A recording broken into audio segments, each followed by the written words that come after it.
A dark and stormy night. The pirates were in their cave. The captain turned to John. He said, "Tell us a story, John." This be the story that John told.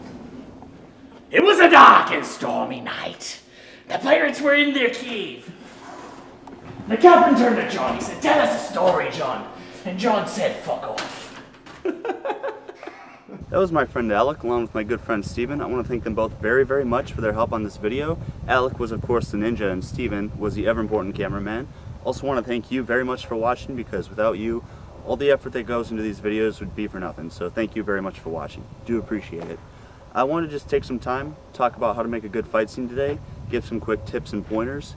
And the first thing I want to talk about is editing, because a fight scene can turn out completely differently based on how you edit it. It could be serious, it could be campy, it could be humorous. It's all on how you edit it. Unfortunately today, a lot of action scenes, whether on YouTube or in Hollywood, get completely butchered in the editing room, and they become these kind of incomprehensible, tangled messes of incoherent action. Now, that's what you don't want. You don't want these quick cuts that make it completely hard to follow. You don't understand the physical space. You don't know what's happening or who's doing what. That's just bad. You know, if you can do a longer take, by all means, go for it. Longer is not worse. Longer is better, in fact. I think a long take action scene, you think Children of Men, when Clive Owen is just running through the battle scene, that's just amazing that you can choreograph something that long. So that's impressive. A long take is great. Go for it if you can do it. So like anything, editing has a lot of guidelines, and one is the 180-degree rule. You can Google this, look it up on Wikipedia if you're not familiar, but basically what it says is if you draw a line between your two actors, you want to keep the camera on one side of that line at all times. And what that does is really helps with keeping track of orientation, of movement, of physical space, and of who's doing what. It makes it a lot easier on the viewer. It makes a lot more sense. And I'll be the first to admit we didn't always do that in our fight scene. The reason for that was sometimes you do a couple takes. When you look at them later, some are good, some are not. And we did them from different angles, and it turns out the good takes were from kind of the wrong angles. But you gotta do what you gotta do. But if at all possible, keep it on the same side of that line at all times. Here's an example of one where we didn't quite do it so well. On the flip side, here's an example of when we did it pretty well. Another really awesome technique that you can do in the editing room is to cut out frames at really key integral moments. So for instance, when I'm about to punch somebody, the moment my fist connects, you cut out that frame, it looks a lot more brutal, a lot quicker, a lot more precise. And you can do that, you can apply that to a lot of parts of the fight scene, not necessarily just when a hit connects, but maybe if characters are getting up and it's a little bit too slow, if they're advancing towards each other and it's a little bit too slow. I'm not saying just needless speed ups at every moment throughout the fight. I'm not saying that. That looks pretty obvious, quite frankly. But just cut out a frame here and there. It can really add just that extra punch to the whole thing. You know, and going along with that, you got sound effects. If you edit a fight scene and put in no sound effects, it's just not going to be convincing. You're not going to really feel it. Now, if you had sound effects, you had a good crunch for a hit, if you had a good kind of impact for a fall, you know, the audience is really going to psychologically just apply that and think that it's a lot more brutal than it really might be. And especially when you combine both that sound along with cutting out frames, you can get a really great result. So I want to show you, just before anything's added, before any frames are cut out, this is what it looks like.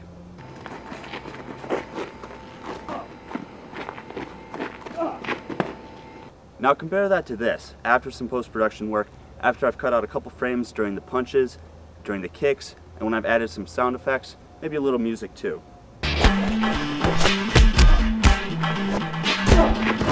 Now it might be subtle, or maybe you notice a big difference, but either way, it's a lot better. Even if it's subconscious, it's a lot better.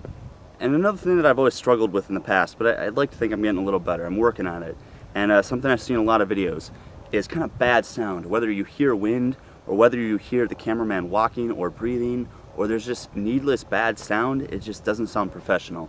So for our fight scene, we were kind of near some machines that were making a lot of sound. I am the man your man can smell like. And you can redo all of the sound in post-production. It's not fun, it's pretty time-consuming, not the best thing to do. And if you're like me, you have a life, you don't want to do that. I'm just kidding, I don't have a life, but maybe you do, so you don't want to do that. But what you can do is sort of cheat, and I don't like doing this, but you can kind of cheat by putting music over it. Now I want to share with you one of the best resources on the internet I know, and that is Incompetech.com. And there's some royalty-free music that's completely free that you can use even commercially on YouTube. On top of that, you can always Google public domain music and just find something that's not copyrighted, because YouTube's kind of cracking down on that. I know it's a pain in the ass, we all hate it, but hey, you don't want your video taken down after a lot of hard work. Furthermore, you can monetize it if it's royalty-free, and hell, why not? Now, whenever you're doing a fight scene, I'm not gonna lie, it does take a little bit of skill. If you have any martial arts training, it's gonna help you out a lot. Whether it's to throw a convincing punch, get close enough to make it look like it's connecting without actually connecting. But something that I really see that just kind of really just kills the illusion of a fight scene a lot is a bad fall. Let me show you what I'm talking about.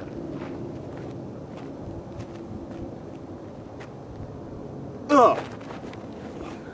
Here's a good fall. Ugh. Now I think you can see in that second one how the impact seems a lot harder.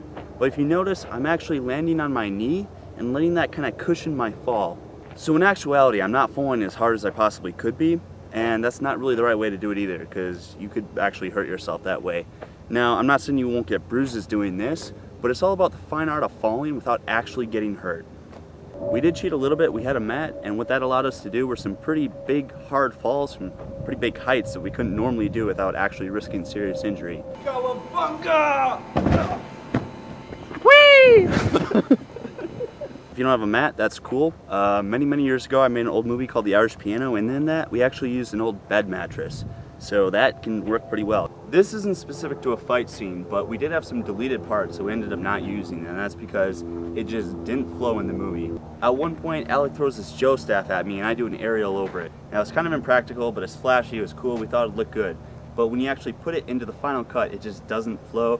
It kind of takes you out of it. It doesn't keep the pace going. So we cut that out, we just had him throw it to the side, and we moved on.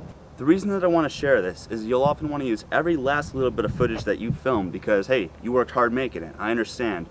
But sometimes you got to cut something that you love to make it just kind of flow better, to make it go faster, to make it more streamlined, to make the overall product just improved.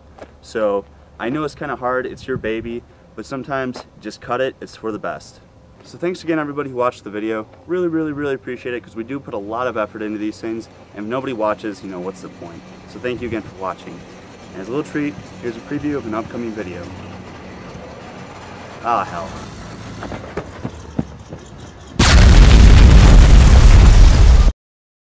I like to be the little spoon. It makes me feel safe.